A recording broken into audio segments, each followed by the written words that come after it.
नमस्कार विद्यार्थी मित्रांनो, सामान्य ज्ञान अहिल्यानगर 2026च्या पेपरमध्ये जे सामान्य ज्ञानाचे प्रश्न आले होते ते आपण इथे पाहणार आहोत. सुरुवात करूया. अहिल्यानगर 2026 पोलीस भरतीमध्ये जे आपल्याला प्रश्न विचारले होते त्या प्रश्नांचं आपण इथे विश्लेषण घेणार आहोत. पहिला प्रश्न यामध्ये काय आला विचारला होता आपल्या सामान्य ज्ञाना संदर्भातला. तर भारताच्या राष्ट्रपतींना राष्ट्रपती पदाची शपथ कोण देतात? भारताच्या राष्ट्रपतींना राष्ट्रपती पदाची शपथ हे सर्वोच्च न्यायालयाचे सरन्यायाधीश देतात. कोण देतं? बघा, राष्ट्रपतींना शपथ सर्वोच्च न्यायालयाचे सरन्यायाधीश देतात. सध्या कोण आहेत? 53वे सूर्यकांत आहेत, बरोबर की नाही? आणि सर्वोच्च न्यायालयाच्या सरन्यायाधीशांना शपथ कोण देतं? यांना शपथ राष्ट्रपती देतात. म्हणजे दोघेही एकमेकांना शपथ देतात. उपराष्ट्रपती यांना शपथ राष्ट्रपती देतो, हे लक्षात ठेवा. आणि राष्ट्रपतीचा कलम कोणता आहे बरं? राज्यघटनेमध्ये राज्यघटनेत राष्ट्रपती यांच्या शपथ यांच्या संदर्भातला कलम जो आहे हा कलम कोणता आहे? कलम 60 आहे. काय बरं? कलम 60 आहे. आणि त्यानुसार राष्ट्रपतींना शपथ कोण देतं? सर्वोच्च न्यायालयातला सरन्यायाधीश देतं. चला, प्रश्न क्रमांक 2. महाराष्ट्रामध्ये विधानसभेच्या एकूण किती जागा आहेत? सोपा प्रश्न विचारलेला आहे. किती? विधानसभेच्या 288 इतक्या जागा आहेत. आणि ह्या कुठल्या आहेत? आपल्या विधान परिषद. कुठल्या आहेत बरं? विधान परिषद, बरोबर की नाही? सध्या आपल्या विधानसभेचे अध्यक्ष कोण आहेत? राहुल नार्वेकर, बरोबर की नाही? आणि म्हणजेच सभापती. आणि उपसभापती कोण आहेत? अण्णा बनसोड आहेत. आपल्या विधान परिषदेचे सध्याचे कोण आहेत? राम शिंदे. आणि उपाध्यक्ष कोण आहेत? निलिमा गोरे आहेत, बरोबर की नाही? चला पुढे जाऊया. सोपा प्रश्न विचारला होता. प्रश्न क्रमांक 3. महाराष्ट्र पोलीस दलामध्ये खालीलपैकी सर्वात कनिष्ठ पद. आता दिलेल्या यापैकी कोण आहे बरं? हा तर हे बघा, आता इथे तर दिलेलं आहे सह आयुक्त, अतिरिक्त आयुक्त, सहाय्यक आयुक्त आणि उपायुक्त. तर सहाय्यक आयुक्त जो आहे, आलं का लक्षात? सहाय्यक आयुक्त हा सर्वात कनिष्ठ आहे. आता याच्यामध्ये इथे दिलेला जो क्रम आहे या क्रमामध्ये कोण आहे? सह आयुक्त येतो. काय बरं? सह आयुक्त.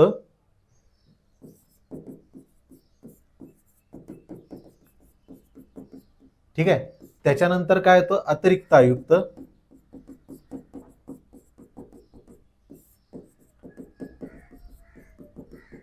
त्यानंतर काय येतं? उपायुक्त. कळलं का? आणि मग सहाय्यक पोलीस आयुक्त. सहाय्यक आयुक्त. ठीक आहे. त्यामुळे आपल्याला कनिष्ठ विचारलंय, वरिष्ठ, सह आयुक्त, अतिरिक्त आयुक्त, उपायुक्त आणि सहाय्यक आयुक्त. ठीक आहे, हा क्रम आहे. ठीक आहे. आणि आपल्याला क्रमामध्ये काय विचारलं होतं? तर या क्रमामध्ये आपल्याला कनिष्ठ पद विचारलं होतं. ठीक आहे. चला प्रश्न क्रमांक 4 कडे जाऊया. वयाचे किती वर्ष पूर्ण असणारी व्यक्ती राज्यसभेची निवडणूक लढवू शकते असं विचारलं त्यांनी. तर राज्यसभेमध्ये वयाची किती अट? राज्यसभा निवडणूक लढवण्यासाठी तुम्हाला वयाची किती? 30 वर्ष असावी लागतात. 35 वर्षे कोणासाठी आहेत? बघा, राष्ट्रपती, उपराष्ट्रपती आणि राज्यपाल, बरोबर की नाही? यांना हे कशासाठी 25 वर्ष? तर लोकसभा, बरोबर की नाही? आता याच्यामध्ये पंतप्रधान पण येतो, पंतप्रधान, बरोबर की नाही? त्यानंतर आणखीन कशासाठी येते? विधानसभा है ना. आता विधानसभेसाठी कोण असतो? मुख्यमंत्री.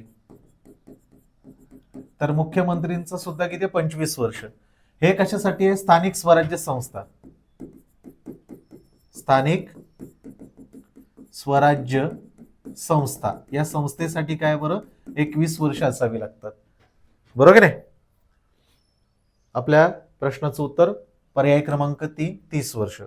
चला 5वा. डॉक्टर बाबासाहेब आंबेडकर यांचे जन्मवर्ष पुढीलपैकी कोणते आहे? तर यापैकी कोणत्या वर्षी यांचा जन्म झाला? 1891 मध्ये, बरोबर की नाही? कधी झाला होता? 14 एप्रिल 1891 मध्ये महू कुठे येतं?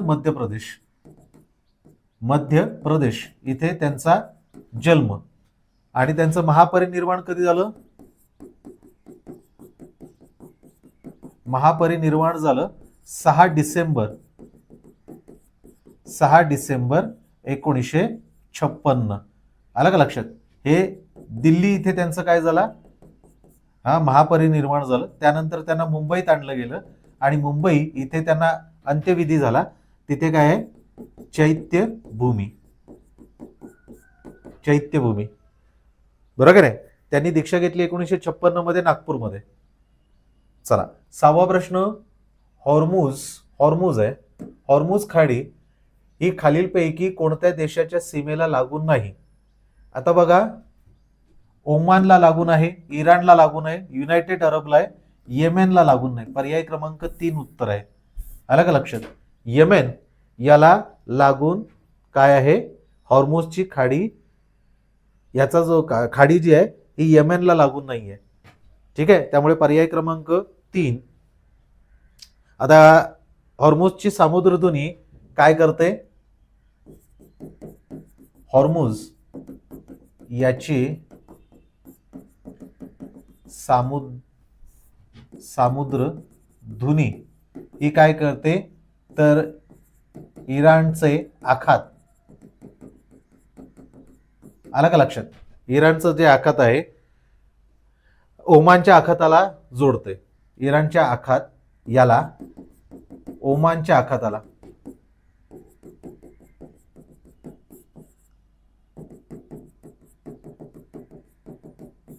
जोडते. हे लक्षात घ्या. ठीक आहे, इथपर्यंत कळलं? येमेनला लागून नाहीये. फार महत्वाचे सध्या जे आता चाललेलं आहे, बरोबर की नाही? अमेरिकेने आणि इस्रायलने जे इराणवर हल्ले केले आहेत, त्यामुळे इराणने काय केलंय? तर हॉर्मुजची जी खाडी आहे ही काय केली? पूर्ण बंद केलेली आहे. आणि तिथून काय होतं? महत्वाचं पेट्रोलियम है ना, ते काय होतं? निर्यात होत असतं. 7वा प्रश्न. ETF याचे पूर्ण लॉंग फॉर्म काय आहे? काय बरं? एक्सचेंज ट्रेड फंड आहे. काय बरं? Exchange trade fund. पर्याय क्रमांक 3. ओके. आता ही एक काय? एक प्रकारचा गुंतवणूक निधी आहे. हा काय आहे? हा एक प्रकारचा गुंतवणूक निधी, म्हणजे त्याला आपण गुंतवणूक निधी असं म्हणू. आलं का लक्षात? यात स्टॉक्स, बॉन्ड, कर्ज, स्टॉक्स, त्यानंतर बॉन्ड, कर्ज असे यामध्ये असतात. आलं का लक्षात? म्हणजे आर्थिक गोष्टी यामध्ये असतात. तर एक्सचेंज ट्रेड फंड ETF याचं पूर्ण रूप. पुढे 8वा प्रश्न काय? अहिल्यानगर जिल्ह्यातील क्षेत्रफळानुसार सर्वात लहान तालुका यापैकी आपल्याला विचारलेला आहे. तर यापैकी कुठला लहान तालुका आहे? तर श्रीरामपूर. पर्याय क्रमांक C. श्रीरामपूर जो आहे हा सर्वात लहान तालुका आहे. याचं क्षेत्रफळ किती आहे? 551.62 चौरस किलोमीटर. 551.62 चौरस किलोमीटर एवढं काय आहे? तर श्रीरामपूर याचं काय आहे? क्षेत्रफळ. बरोबर की नाही? आणि सर्वात मोठा कुठला आहे मग? सर्वात मोठा असा अहिल्यानगर मधला कोणता आहे? तर तो पारनेर आहे. कुठला आहे? सर्वात मोठा तालुका हा पारनेर, अहिल्यानगर मधला. हे लक्षात ठेवा. 1856.80 चौरस किलोमीटर इतकं आहे. तर अहिल्यानगर मधला सर्वात मोठा विचारला तर पारनेर, सर्वात छोटा विचारला तर श्रीरामपूर. त्यामुळे आपला काय? पर्याय क्रमांक 3 हे योग्य उत्तर आहे. 9वा प्रश्न. पुढीलपैकी सौदी अरेबियाची राजधानी कोणती आहे? तर याची कुठली आहे? रियाद आहे. सौदी अरेबियाची राजधानी कुठली आहे? रियाद आहे. है ना. तेहरान कुठली आहे? इराणची आहे. बरोबर आहे. एकदम सोपा प्रश्न इथे विचारला होता. सौदी अरेबिया याची राजधानी कुठली आहे? रियाद. पुढचा प्रश्न, कोणत्या घटना दुरुस्तीने 6 ते 14 वर्ष वयोगटातील शिक्षणाचा हक्क हा मूलभूत हक्क म्हणून राज्यघटनेमध्ये समाविष्ट करण्यात आला? तर 86वी घटना दुरुस्ती. 86वी घटना दुरुस्ती जी 2002 ला करण्यात आली होती, त्यामध्ये काय करण्यात आलं तर 6 ते 14 वयोगटातील मुलांना शिक्षणाचा हक्क आणि मूलभूत कर्तव्यामध्ये पण ते अंतर्भूत करण्यात आलं. जे मूलभूत कर्तव्य 1976ला 42वी जी घटना दुरुस्ती झाली होती, त्यात स्वर्णसिंह समिती स्थापन करण्यात आली आणि त्यात पहिल्यांदा 10 टाकण्यात आले होते कर्तव्य. नंतर एक 11वा आता टाकण्यात आलं होतं 2002 ला 86व्या घटना दुरुस्तीनुसार, की पालकांनी मुलांना शिक्षण देण्याच्या बाबतीत. ठीक आहे, ते महत्वाचं आहे, लक्षात ठेवा. हा दिवस जागतिक ग्राहक दिवस म्हणून साजरा केला जातो. आता हा दिवस जो आहे हा कोणता आहे बरं? 15 मार्च. 15 मार्च हा जागतिक ग्राहक दिवस म्हणून साजरा केला जातो. 15 मार्च 1962. आलं का लक्षात? तर या नक्की काय झालं होतं? जॉन एफ कॅनेडी हा अमेरिकेचे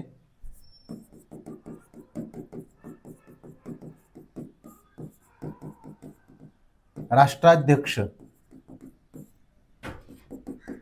जॉन एफ कॅनेडी यांनी काय केलं होतं तर ग्राहक यांच्या संरक्षणाबद्दल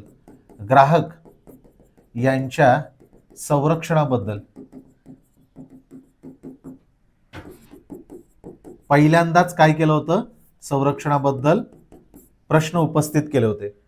आलं का लक्षात? ओके, म्हणजे यांचे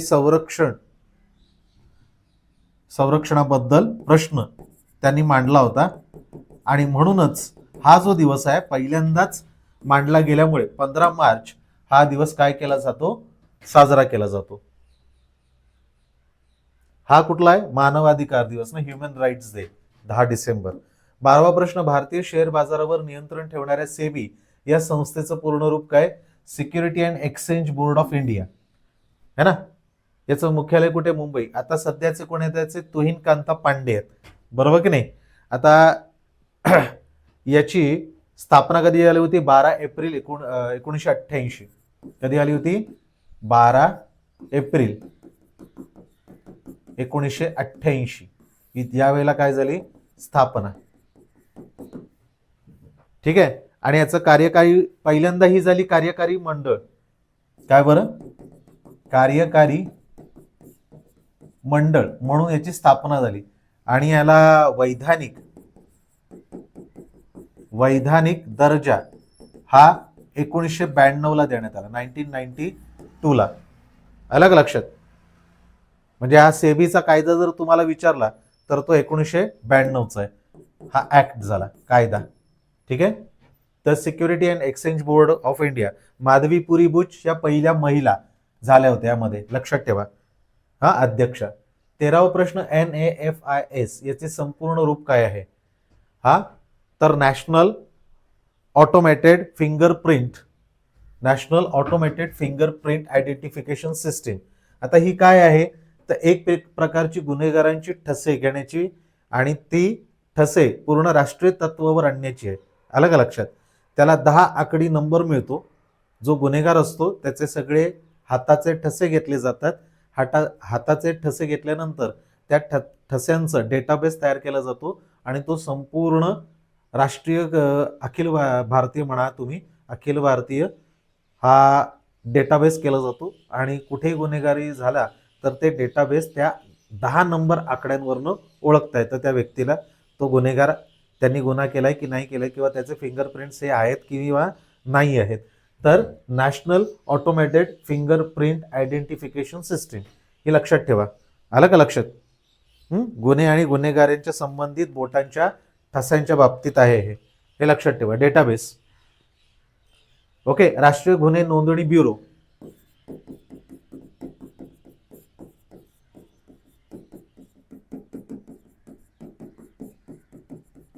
हे व्यवस्थापन करतं. व्यवस्थापन कोण करतं? हे आत्ताच नुकतंच 2025 ला झालंय, नाफिस. हे लक्षात ठेवा. हे NCRB, हे काय आहे NCRB, हे व्यवस्थापन करतं आणि याला 10 आकडी नंबर मिळतो गुन्हेगार यांच्या ठस्यासाठी. चला 14वा प्रश्न, पुढीलपैकी कोणती व्यक्ती राज्यसभा सदस्य राहिलेली नाहीये? लता मंगेशकर, सचिन तेंडुलकर, हेमा मालिनी, सुनील दत्त. तर उत्तर सुनील दत्त आहे. कारण सुनील दत्त किती वेळा, 5 वेळेला लोकसभेमधनं आलेत. हेमा मालिनी झालेत, सचिन तेंडुलकर झाले, लता मंगेशकर सुद्धा झालेले आहेत. आता सुनील दत्त जे आहेत की नाही, ओके, तर सुनील दत्त 1984 पासून आहेत. सुनील दत्त हे 1984, आलं का लक्षात? 89, 91, हा 89, 91, त्यानंतर 1999 आणि 2004 काहीतरी आहे. हा बरोबर, ओके. एवढ्या वेळेला काय झाले होते? लोकसभा सदस्य होते. ठीक आहे. आता या काळात जर तुम्ही हेमा मालिनी बघितलं तर 2011-12 इथे जे दिसत आहेत तुम्हाला, 2011 ते 2012, आलं का लक्षात?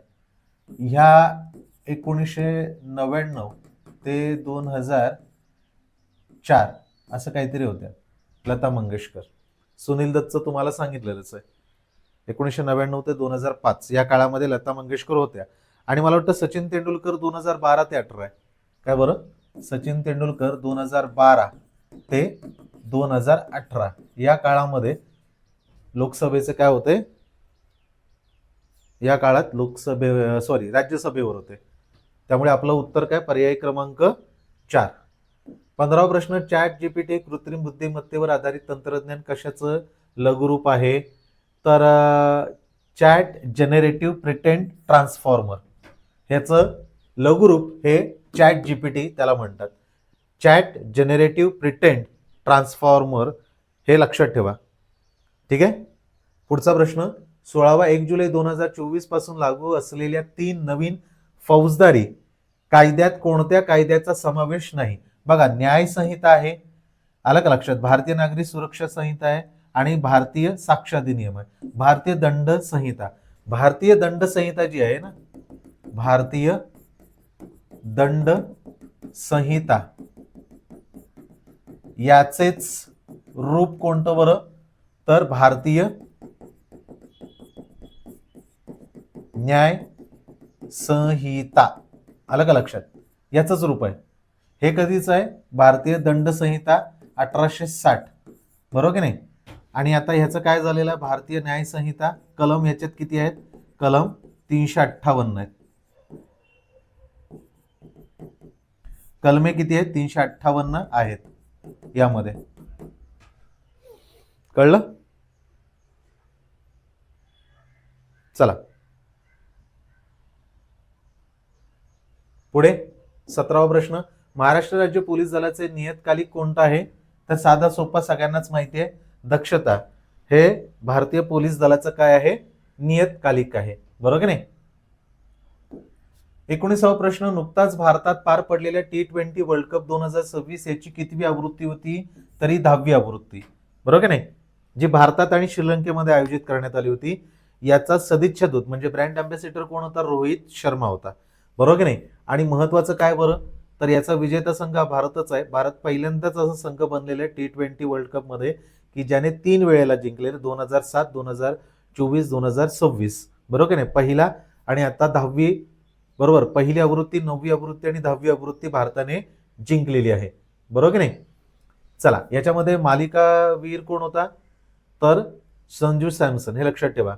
आणि जसप्रीत बुमराह हा अंतिम सामन्यामध्ये मॅन ऑफ द मॅच होता. पुढे 19वा प्रश्न, दिवंगत मुख्यमंत्री श्री अजित पवार हे किती वेळा महाराष्ट्राचे उपमुख्यमंत्री राहिलेले आहेत? 6 वेळा. किती वेळा? 6 वेळा राहिलेले आहेत, बरोबर की नाही? आता ह्याच्यावर जर तुम्ही बघितलं, याच्यात महाराष्ट्राचे मुख्यमंत्री म्हणून 2010 पासून आहेत.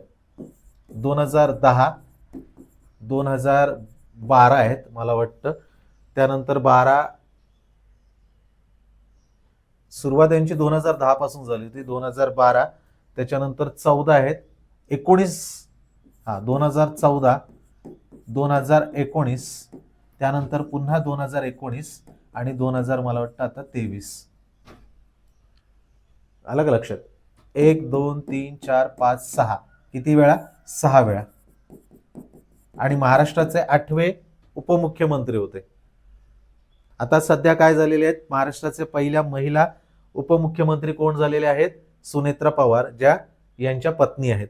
बरोबर की नाही? चला, 20वा प्रश्न पुढीलपैकी महाराष्ट्राचे सध्याचे राज्यपाल कोण आहेत? जिष्णुदेव वर्मा. CP राधाकृष्णन होते, ते आता काय झालेत? भारताचे 15वे उपराष्ट्रपती झालेत. भगतसिंग कोश्यारी हे कोण होते? रमेश बैस यांच्या अगोदरचे, है ना?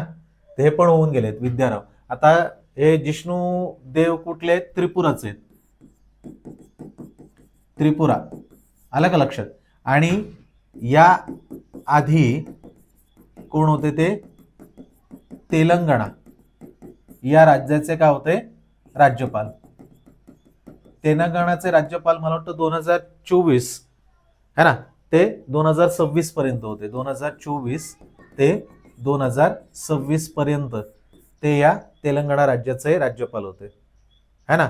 आणि 2018 ते 23 या काळामध्ये, 2018 ते 2023 या काळात त्रिपुरा याचे उपमुख्यमंत्री